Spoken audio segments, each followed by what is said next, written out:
مخکې زمونږ سره دی مفعول فیه. مفعول فیه. نو مفعول فیه څه ته وایي؟ نو مفعول فیه هغې څیز ته وایي چې په هغې کې د فاعل فعل واقع وي، خوا هغه څیز زمان وي یا مکان وي. خوا هغه څیز زمان وي یا مکان وي. لکه مثلا بیا د فعل چې کومه دی ظرف زمان وي یا ظرف مکان وي. دا به څنګه پیژنو؟ نو د دې یو ضابطه ذهن کې کېدی. که چېرته د متا جواب جوړېدو صلاحیت پکې و نو هغه به یې ظرف زمان، او که چېرته یو ظرف و د ان د جواب صلاحیت پکې نو هغه به یې ظرف مکان. ظرف مکان.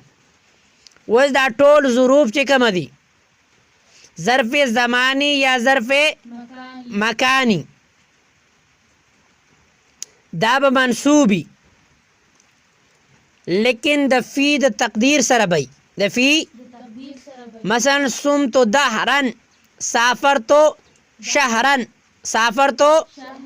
ای سمتو فی دهرن سافرتو فی شهرن. نو فی دلتا مقدره ده. فی دلتا مقدره ده. دقشان ظرف زمان د هغې چې کومه دی ظرف زمان دوه قسمونه دي، یو ته وایي مبهم او یو ته وایي محدود. ظرف زمان مبهم هغه دی چې د هغې دپاره حد متعین نه وي، لکه دهر، زمانه، حین، وخت، د دې دپاره څه حد متعین دی. او محدود هغې ته وایي چې د هغې دپاره حد صحیح، لکه یوم، لیل، شهر وغیره وغیره. او د ظرف مکان هم دوه قسمونه دي، یو ته وایي ظرف زمان مبهم لکه خلف، شاته، امام، مخکې. د دې دپاره حد متعین دی کم دی؟ نه دی ولا متعین. مخکې چې څومره مخکې نو بس امام دی، او شاته چې څومره شاته نو هغه خلف دی. د دې دپاره څه حد متعینه. او یو دویم قسم دی ظرف مکان محدود، لکه دار، سوق، مسجد، بیت وغیره وغیره. حد ولا متعین دی که نه دی؟ دی. د ظرف زمان حکم دا دی چې ظروف زمان مطلقاً دا د فی د تقدیر قبلی، د فی تقدیر او د هغې فی د تقدیر د وجې نه دا منصوبي. او ظروف مکان چې کومه مبهم دي نو هغه د فی د تقدیر قبلی او هغه منصوب وي، لیکن ظرف مکان تقدیر ظرف مکان دا چې کومه دی محدود، دا د فی تقدیر قبلی. نو لہذا د هغې چې فی تقدیر نه قبلی نو فا به ذکر کول ضروري. فا به ذکر کول. لکه مثلا سمتو دهرن ظرف زمان مثال دی که نه. او د ظرف مکان جلستو خلفک ای فی خلفک ای فی خل. نو د فی د تقدیر د وجې نه منصوب دی که نه، لیکن د محدود مثال جلستو فی الدار. جلستو فی ځکه یې د فی تقدیر قبلیه، د فی تقدیر قبلی. و سوال دا دی چې بھائی ظرف مکان د ظرف زمان تاوی چې مطلقاً مبهم او که محدود نو دا منصوبي او د فی تقدیر قبلی، لیکن ظرف مکان کې تاوی چې مبهم خو فی تقدیر قبلی لیکن محدود فی تقدیر قبلی نه. نو د دې وجه څه ده حضرت صاحب؟ نو دې جواب دا دی چې ظرف زمان مبهم دا د فعل جزئی، او قاعده دا ده چې فعل جز چې کومه دی دا جدا مستقل طور باندې ذکر کړی شي نو بلا واسطه منصوبی. بلا واسطه لکه مفعول مطلق په دې کې معنا مصدری هی که نه او په ظرف زبان کې زمانه هی که نه. نو څنګه چې زمانه دا د فعل جز دی که نه دی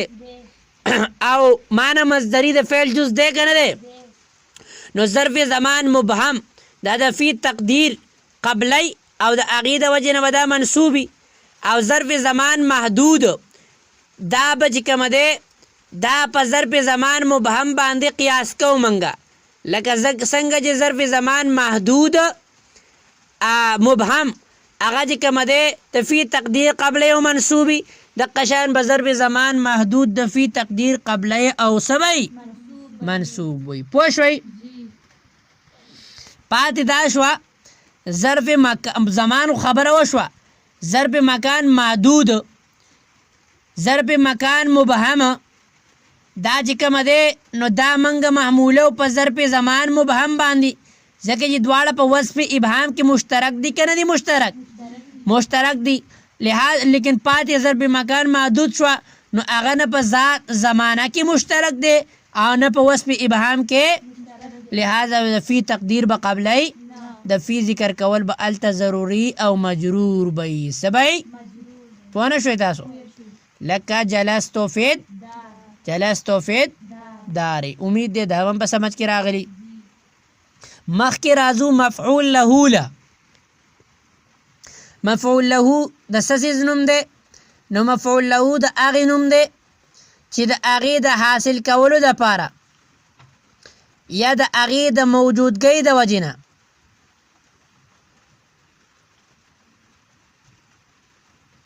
د هغې د حاصل کولو دپاره یا د هغې د موجودګۍ د وجې نه هغه فعل چې مخکې مذکور دی هغه واقع شوی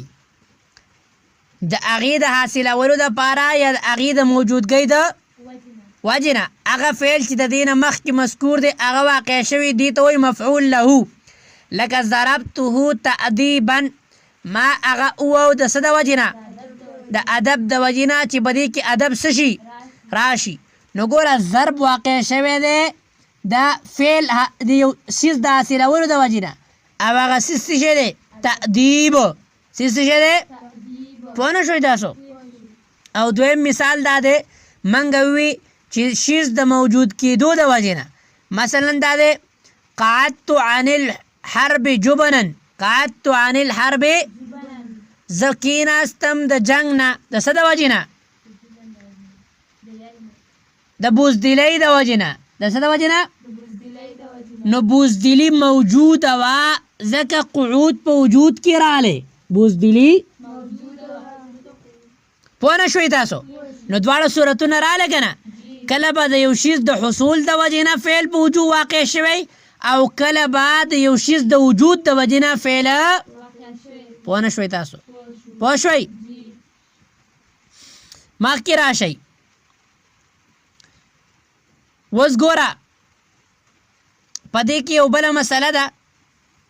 غټه مسله ده لیکن هغه مسله دلته څېړل پکار نه دي هغه مسله دا ده زه اختصار سره دا وایم چې ګوره په دې مفعول له کې دا لام مقدر او منصوب وي یا مفعول له هغه دی چې لام پکې په الفاظو کې موجود او مجروري نو د جمهورو په نسبت باندې د مفعول له یو قسم دی چې په هغې کې لام مقدر او هغه به منصوبي لام به مقدر او هغه به لکه څنګه چې منګه به مفعول فیه کې وي چې هلته فی مقدر او هغه صحیح منصوب وي پوه نه شوئ پوه شوئ جی او د امام زجاج رحمت الله علیه په نسبت باندې مفعول له اصل کې مصدر دی مفعول له اصل کې او د هغې فعل چې کومه دی څه شی دی معذوب دی مثلا ادبته تأدیبا ادبته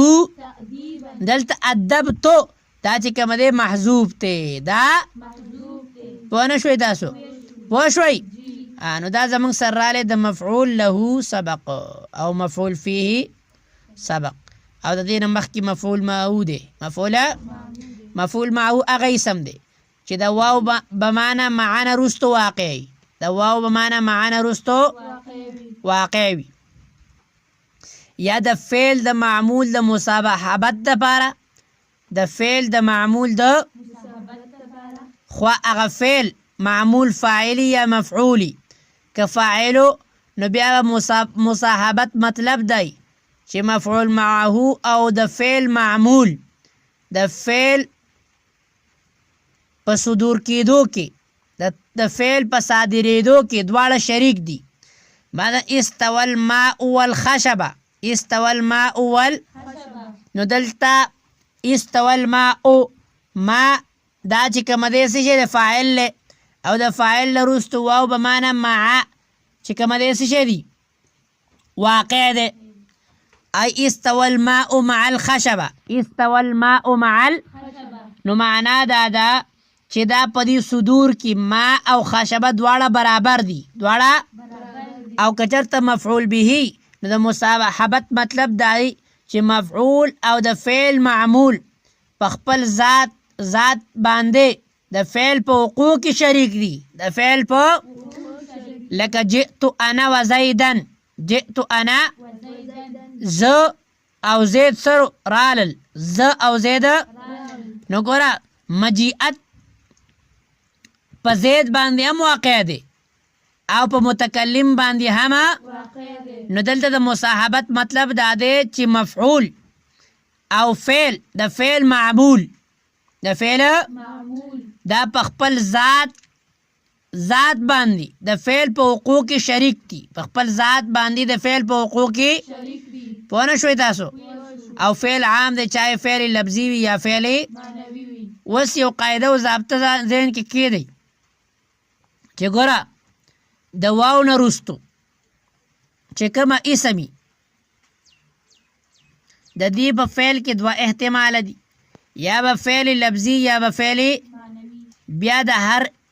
یو دوه احتمال دي عطف به جایزي یا به جایزه نه نو ټول څلور صورتونه شو فعل لفظي وي او عطف جائزي فعل لفظي او عطف نو د دې حکم دا دی چې دلته دوه وجوهات ویل جائز دي دوه وجوهات ویل اول دا دی چې د مفعول معه په بنا باندې نسب جائز دی او دویم دا دی چې عطف هم جائز دی عطف هم لکه جئت انا و زیدن جئت انا نو زیدن د مفعول معه په بنا باندې څه شو منصوب او و زیدن ویل هم لکه انا راغلی دی که نه نو د انا منګه قاعده او ضابطه دا ده چې په ضمیر مرفوع متصل باندې کله عطف تکې نو هغې له به د تاکید دپاره ضمیر مرفوع منفصل راوړی ضمیر مرفوع او ضمیر مرفوع منفصل انا موجود دی که نه دی انا موجود دی که نه دی لہذا د دې عطف جایز دی عطف نو چې کله فعل لفظي وي عطف جایز وي نو په دې باندې دا مرفوع ویل هم جایز دی او منصوب ویل څوک پوه شو. دویم صورت دا دی چې فعل لفظي وي او عطف جایزه نه وي عطف جایزه نو دلته مفعول معه په بنا باندې نسب ویل واجب دي نسب ویل لکه جئت و زیدن جئت نو د زید عطف پتا ضمیر مرفوع متصل باندې جایز دی نه ځکه چې دلته ضمیر مرفوع منفصل د تاکید دپاره موجوده نه دی نو لہذا جئت و زیدن جئت پوه نه شوئ تاسو. او دریم صورت دا دی چې فعل لفظي نه وي فعل معنوي وي او عطف جایز وي عطف نو د دې حکم دا دی چې په دې صورت کې عطف واجب دی عطف مثلا ما لزید و عمر ما لزید و عمر نو دلته چې کومه دی عطف واجب دی عطف ځکه چې فعل لفظي نشته فعل معنوي دی فعل لفظي نشته فعل او که څلورم صورت دا دی که فعل معنوي او عطف جائز نه وي فعل معنوي وي او عطف جائزه نو دې حکم دا دی چې مفعول په بنا باندې نسب واجب دی نسب مثلا مالک و زیدن مالک نو دلته عطف جائزه لیکن بنا بر مفعولیت بدلته صحیح واجبي پوه شوئ. اصل کې مالک نو دا ما چې کومه ده ما نو دا مفعول د دې عامل معنوي دی اصل کې ما تصنعو پوه شوئ. نو د دې وجې نه دلته چې کومه دی عطف جایزه بلکې مفعول به بنا بر نسب څه شی دی واجب ده پوه شوئ. نو د ظرف منګه دوه قسمونه ویلو، یو ته وایي ظرف زمان او یو ته وایي ظرف مکان. او د ظرف زمان او مکان پیژندو طریقه او ضابطه منګه ویلې وه چې کومه د متا جواب جوړیږي نو هغه به ظروف زمانیه او چې د عین جواب جوړېدو صلاحیت پکې وي نو هغه به ظروف مکانیه. بیا منګه وي د دې دوه قسمونه دي، مبهم او محدود. مبهم او محدود، ظرف زمان مبهم، ظرف زمان محدود، ظرف مکان مبهم او ظرف مکان محدود. خو د دې بیا منګه د دې چې کومه دی قواعد او ضوابط هم ویلو چې دا د فی د تقدیر سره به هغه صحیح منصوبي، د فی د تقدیر سره به هغه صحیح که چرته یو اسم د فی معنا ته متضمنو لیکن د زمان یا مکان زمان هم نو او مکان هم نو نو هغه به مفعول به نه جوړیږي. مفعول به لکه وترغبون ان تنکحوهن، نو ان تنکحوهن دا د فی معنا ته متضمن دی نو د دې وجې نه دا به مفعول به جوړیږي نه. چې څنګه جار مجرور د متعلق تقاضا کوي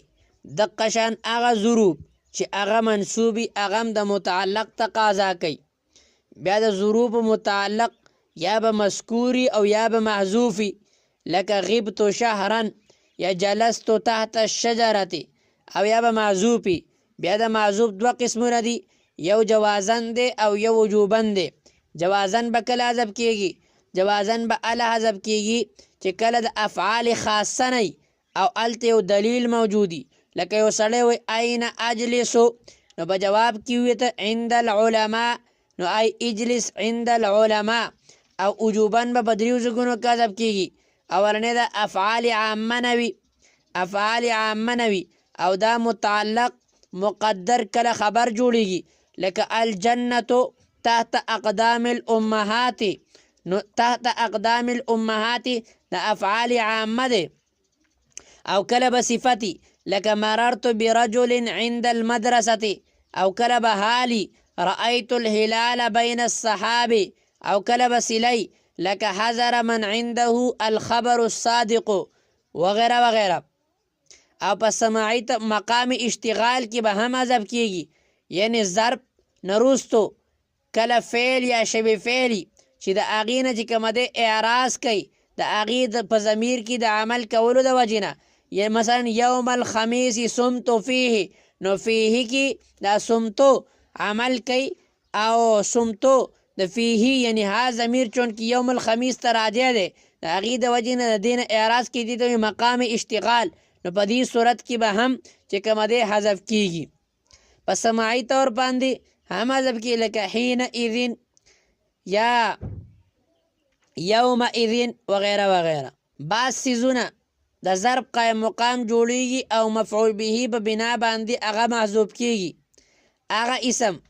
چې د ضرب طرف ته مضافي او په کلیت یا بعضیت باندې دلالت کوي، لکه مشیت کل النهار یا نصف النهار یا بعض النهار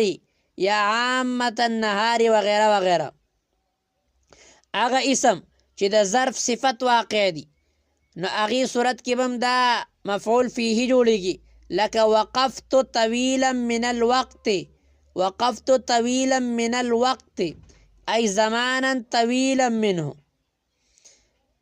یا اسم اشاری لکه مشیت هذا اليوم مشیا د بین مضاف الیه که چرته زمانه وي نو دا به ظرف زمانی، لکه جلست بین العشاءین.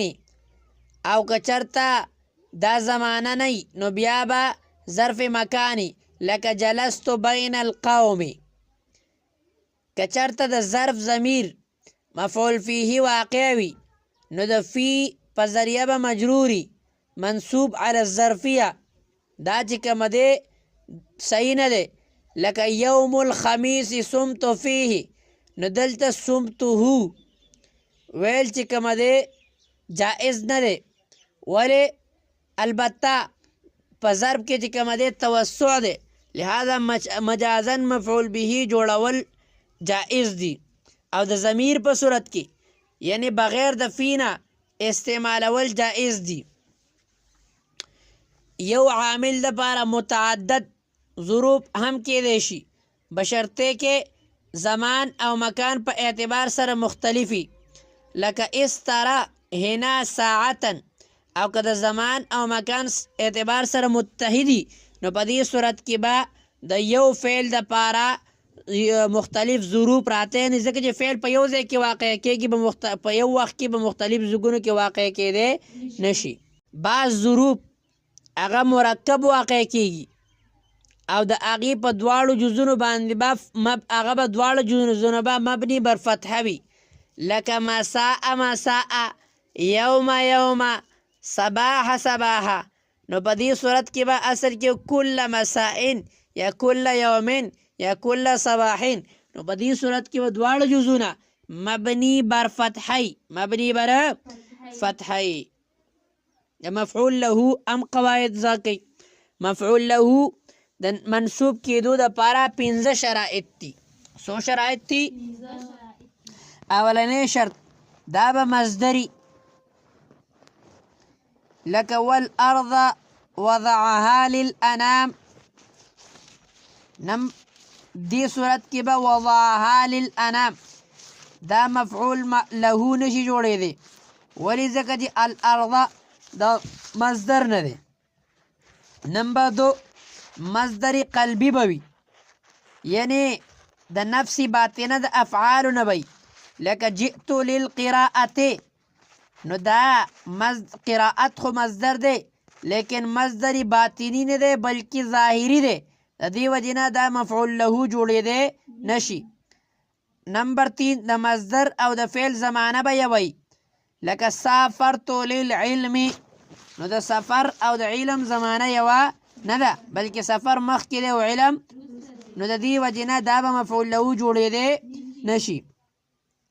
د مصدر او د فعل فاعل به یوي لکه جئتک لتعظیمک العلم نو په دې صورت کې د مصدر او د فعل فاعل چې کومه دی یو نه دی لکه جئتک مجیعت چا کړی دی